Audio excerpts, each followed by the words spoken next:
ECI. ECI has become a big hero or devil, whatever you like to call it. What is this ECI? What is his permanent staff? 50 to 100 in large states, 30 to 60 in medium states. For example, Karnataka, Andhra Pradesh, Telangana, 30 to 40 people, permanent staff. That's all what they have. So these are the permanent staff. We can say on an average, altogether approximately about 2,000 people are the permanent staff under ECI. We have got 97 crore voters, 10.5 lakh polling booths, 1.5 crore polling officials are put on duty. So this 1.5 crore people are to be controlled by the ECI organization, 2,000 people. Why don't I trust ECI? The valid voters are deleted. So blaming rather than participating is the style of political party. The purpose is to make sure that the information is correct and we participate and cooperate.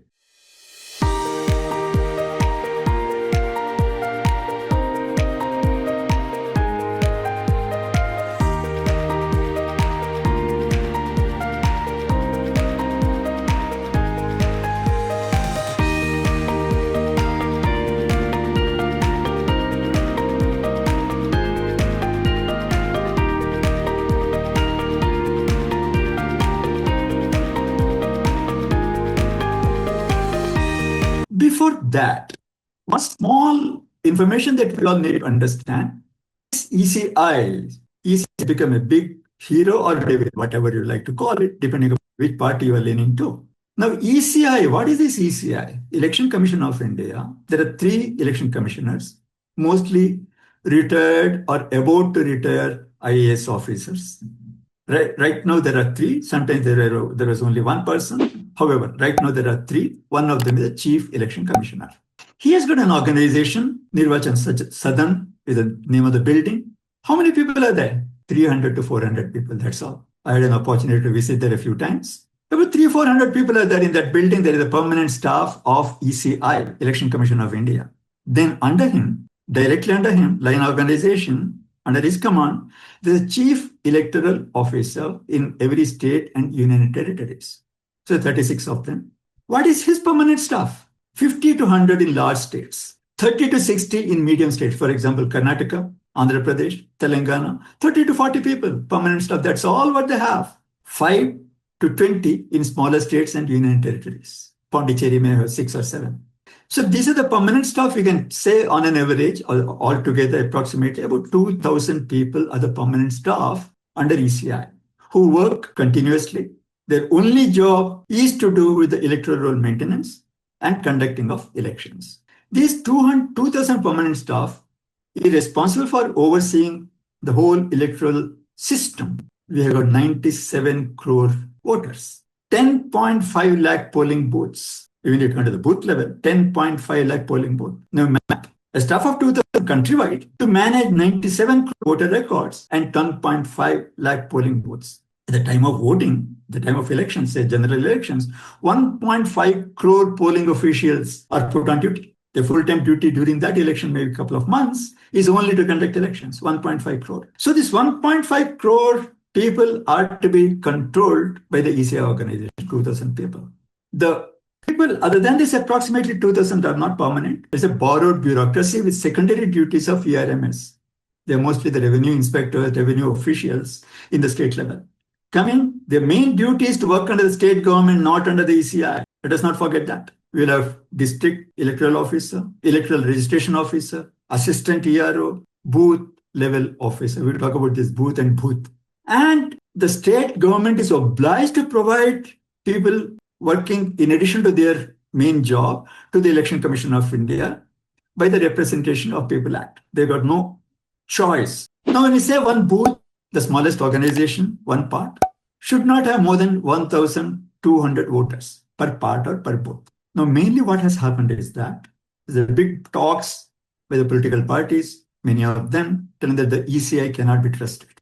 They are partisan. I don't agree they are partisan, but I can't trust them either. Why don't I trust ECI to duplicate voters? Let us start with that. Countrywide, Trishant has shifted from Hyderabad to Rudra. He definitely has asked his name to be deleted in Hyderabad, but it won't get deleted. It will still be there. The countrywide duplicate entries, rampant duplicate entries. Some wanton, some because of the errors in entry. Whatever it is, ultimately, huge amount of duplicate entries are there. If I just look for 10 houses around me, I'll find at least 10 duplicate entries. Just the house next to me, 7 electors are mentioned in the electoral roll, 3 of them are duplicated. They also have got the voter registered in the current address somewhere else, but they appear here also. Even a great person like Nandan Nilekani, his daughter had 4 entries a few years ago. Later it became 2. He is far above all this nonsense. But how do the names come? One MLA had 3 entries for his wife. How do they happen? Means the system is not well designed, not well processed, not well maintained. Huge amount. And records which are not supposed to be there, they don't get deleted by this organization, electoral ECI organization, I would say, that is executed locally by the EROs and the revenue officers who are having the secondary duty. They don't care. I say it very confidently and with pain. For example, my friend Bikram Sathi, he showed that 60% of the voters in 2 parts in Banaswadi, Bangalore, are not living there. For years together, he has been knocking the doors of electoral registration officers. Their names are not being deleted. There's an inbuilt arrogance and inefficiency and non-professional behavior towards this duty. That is not their primary duty. It doesn't matter if they delete or don't delete it. Nobody pulls them up. The state government doesn't care. So I can give several such examples. Another is the erroneous deletion. The valid voters are deleted. Like in 2012, 13.5 lakh of 65 lakh voters of Bengal were deleted, mercilessly, gone. They won't listen to the pleas, they won't listen to anything, any amount of proof you give, they just don't care. At last, because of a court order, a High Court of Karnataka, whom I approached, these voters were restored in 2012. So wanton deletions, similar things happened in Maharashtra and Kerala. In Maharashtra, the election commissioner came and publicly apologized. Kerala High Court has given a very strong stricture about this kind of deletions. So one is the duplicate voters, the voters who should not be in the roll are there. Another, the people who should be there are not there. Untraceable or incorrect addresses. I'll give a silly example. My nephew and his wife are going to be living in 2 different houses. No, they are living together. What happens? Or 3 houses in my neighborhood, 5, 6 houses away from me, their names are shown in another part. They are not shown in the part where they live, they are shown in another part. And parts are having geographical boundaries. So if the BLO, booth level officer, goes to the other part and looks, the house numbers are not there. If they come to my part where they really live, their names are not there. What happens to them? Failure to remove the shifted voters, as I told you. Addresses incorrect, untractable. Data inconsistency, age, gender, whatever it is, relationship, as I told you. I know a girl whose father is shown as her husband in my neighborhood. Absolutely poor data discipline. I won't get into the technology.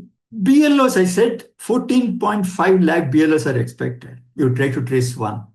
I'm not able to trace my BLO. I make calls. I call the electoral registration officer telling that I'm trying to contact my BLO. There is no response to the phone. He says, I will ask him to contact you. He doesn't contact. They don't exist.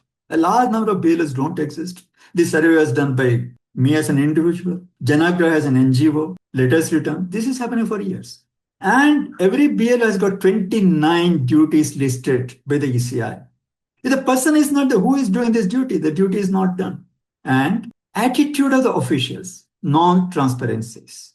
They think everything is a secret about the electoral data after publishing on the website. Anybody in the whole world can download it. And in today's technology, extracting the data is not difficult. It is possible. We need a huge infrastructure. Now they made it so. It is no more as easy as it used to be. They play a lot of data politics. Political parties, very poor understanding of the ERMS. They don't understand. They don't care to understand. There is a position called BLAs, booth level agents. Every political party can appoint a booth level agent per booth. Means all over India, 14.5 lakhs per party. There can be booth level agents. Again, CEO Karnataka, the Chief Electoral Officer, published in a website that BLAs 40 lakhs from 40,000 from Congress, 38,000 from BJP. They're all registered. Beautiful. Very nice. I asked the ER, can you give me the information about the BLA of my part? He says, we don't have it. I have the political party. I went to my MLS office and I want to know my BLA. He said, no, it is not finalized. It is not there. How does CEO publish in his website that I have got this many counts exact to the last digit when the political parties who are supposed to appoint them, they don't know? The ERO, AERO, they don't know who the BLO. I try to contact the BLO. I don't know who he is. It's not there. So what happened to the whole system is that what is in the paper doesn't get executed. It doesn't get implemented.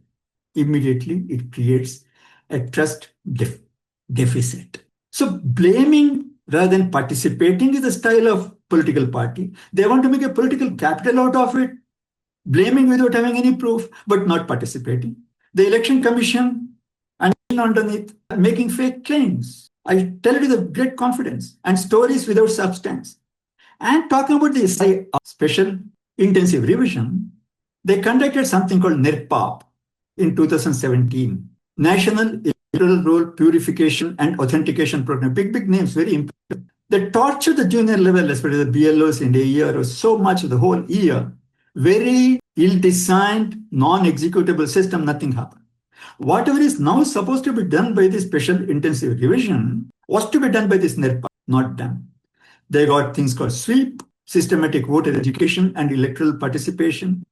They had something called KABBP, knowledge, attitude, behavior, beliefs, and practices. I question the knowledge, attitude, behavior, and beliefs and practices of both the political parties as well as the Election Commission of India, right from the top to the bottom. So this is the situation. Now coming to the SIR, there's something called mapping of the electors. What is told by the CEO or what is required to be done. If a name was in the electoral roll in 2002 and also in 2025, no verification needed. But my name was deleted in 2012. The new entry won't map with the old entry. EPIC number or the unique key was not there earlier. It was not there for lakhs and lakhs of people. So how do you map? Even if my name was there in the electoral roll in 2002, it was there, but they will not be able to find out because there is no common key.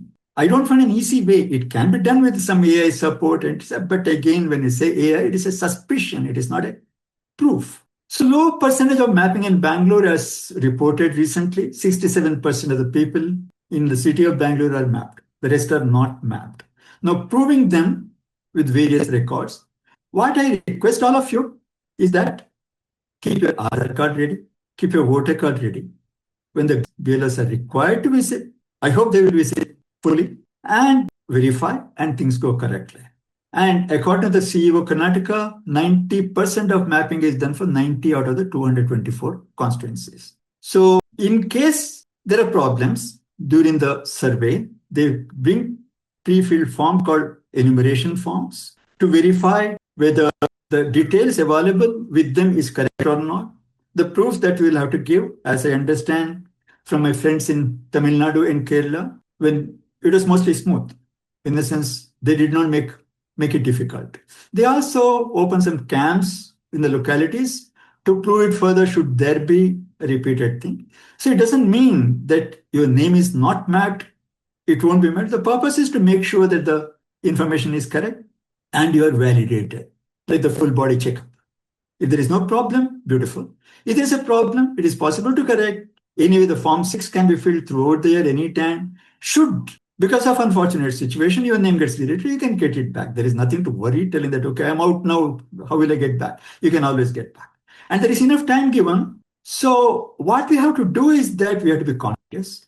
Make a record of BLO visited or not. If the BLAs are, ask your political party why the BLAs have not come to assist the BLOs. It is not enough just to blame, and let us fully participate and see that our names are in the rolls and unwanted entries from our home at least is deleted, and we participate and cooperate. So I rushed through hoping that many of you would have some questions which to the best of my abilities I will answer.